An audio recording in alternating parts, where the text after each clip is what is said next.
Northern Nigeria has been an epicenter of insurgents' activities, especially from Boko Haram and the Islamic State of West Africa province, ISWAP, whose violent campaign have risen with the emergence of splinter groups.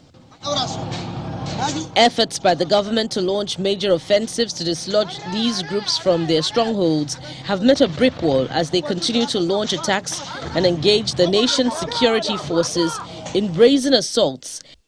According to the United Nations Children's Fund, this year alone, a total of 1,440 students have been abducted and about 25 schools attacked. President Muhammadu Buhari bowed to pressure from several quarters for a change of guard in the nation's security hierarchy when he appointed new service chiefs earlier in the year to bring some vigor into the war against the terrorists. I expect you to effectively deploy your officers and men to secure the country.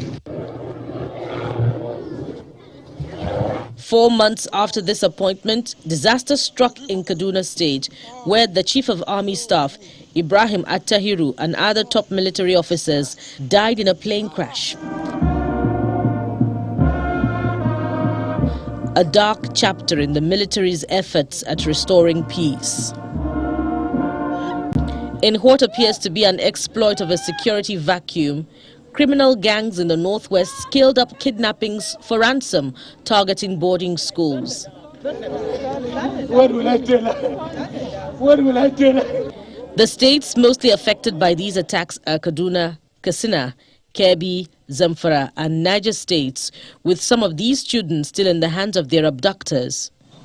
The oil-rich Niger Delta region was not without some security challenges as well, notably activities of oil thieves and economic saboteurs. In the second quarter of 2021, the coordinated operation of the Southwest Security Network, codenamed Amotekun, came into effect, and several bandits making their way to the region were apprehended. Also, clashes between farmers and herders over land have spurred the formation of ethnic militias. Don't fire from there, don't fire from there. In the southeast, violent activities and killings by gunmen suspected to be linked to secessionist groups assumed an alarming dimension. The sit-at-home order, which is observed every Monday in Imo, Enugu, Anambra, Abia and Ebonyi states, literally grounded economic and social activities in the region. This is the time Buhari should sit up and tighten his belt to make sure that no matter your statute, if you have been found wanting for aiding and abetting, equipping, financing crime and criminality, it should be brought to book. The Nigeria police got an early Christmas gift from the president when, in fulfillment of one of the demands of the EndSARS protesters, the Federal Executive Council approved an upward review in the peculiar allowance for police officers and men with an increment of about 20%. When the upward review of their pay takes effect in January 2022, a lot will, however, be expected from the police across board in the discharge of their duties. From our Kano studio, where we have a retired Assistant Inspector General of Police and security expert, Hadi Zarewa. Thanks a lot for joining us, and apologies you couldn't hear us earlier. Thank you very much. Great. Security is a big issue, and it has been in the last year. From what you've heard about the challenges, looking at the report that we had there, where do you think the gaps lie as we review the year? You mean the security challenges in northern Nigeria or in the northwest now? We're looking at the entire country, but and the northeast, where we know you've done a lot of work. Okay.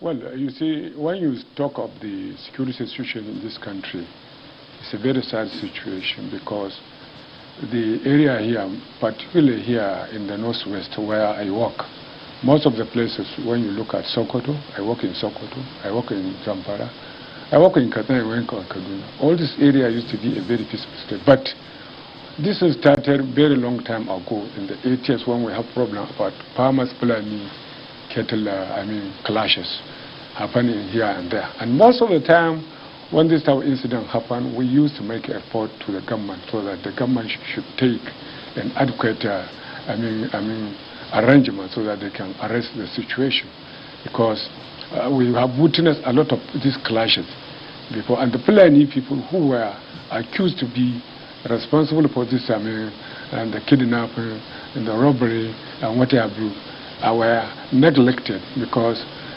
there used to be, in those days, we used to have these cattle Fulani, because most of the area they go for, rearing of their animals, you discover that the places are being hijacked by the farmers or by the authority or somewhere. And this is one of the reasons why you discover that these people, they have nowhere to go for rearing. Their animals are being stolen, they're stolen. So you discover in the end that what they should do now is they went back to the villages, to the forest, and started this petty kidnapping, killing, and what have you. So the situation could have been arrested long time ago, because we have focused. We have witnessed that something in future this is going to happen. The police in that time, more than like I told you in the 80s, a lot of have been made to the government to take necessary action. How can they take care of this plan? Because many people, even in those times, in those years when this is happening, you discover that there is clash between Fulani and farmers, and when the police go there to take necessary action, you discover that sometimes the police are killed and the farmers are killed, or the Fulani are killed there. And all the necessary report had been made for a long time, so that this situation can be arrested. And they were not given the adequate education, so that they don't read. Most of them, generally, you discover that they are illiterate people. And nowadays, the police, when you look at the number of the police, they cannot take care of what is happening in most of these countries. The number is inadequate. The facility to go out and do the necessary, that is to take care of the situation, they could not go. And another issue is that, I wish the internal security could have been, the police who are supposed to be in charge of the internal security were neglected, and they brought the army to take care. If I can remember, even last week, I was listening to a program whereby Major Mustafa was complaining that the police or the government had made a mistake by involving the army in the internal security. Because internal security is the duty of the police. If they are well equipped, they are well cared, they are well fed, I believe they can perform. Even if I can remember in Maiduguri, where they were doing very well in Boko Haram, by the time the federal government wanted to involve the army, the people there were saying no. In Katana too, they were even, preparing to have these mobile people who can go, and because the army, the police, they are in charge of internal security. They know the local setting, they know the rural, they know the forest everywhere. But unfortunately, we discover that what is supposed to be done is not being done. The internal security is the entire responsibility of the police, in addition with the other security agencies like the civil defense, the SS, who can give information about what is happening. So, but unfortunately, these things have been neglected for one reason or the other. And one of the areas, if you want to even take care of this security situation, I would suggest that senior police officers who were in the service, who retire in the service, and other security could be assembled so that they can sit down and give an advice, because people whose brain those years, they are around, they can advise the government on what to do. Because if I can remember when the former president in the 1990 something, any time an incident happened about security, you discover that the president will arrange a meeting of all security agencies in the country. Right. They will discuss how can they come about it now. But all right. I have been suggesting, we spoke on many occasions, I have given a program on many radio on how can we tackle this issue of security or insecurity in the Northwest, in Nigeria in general again.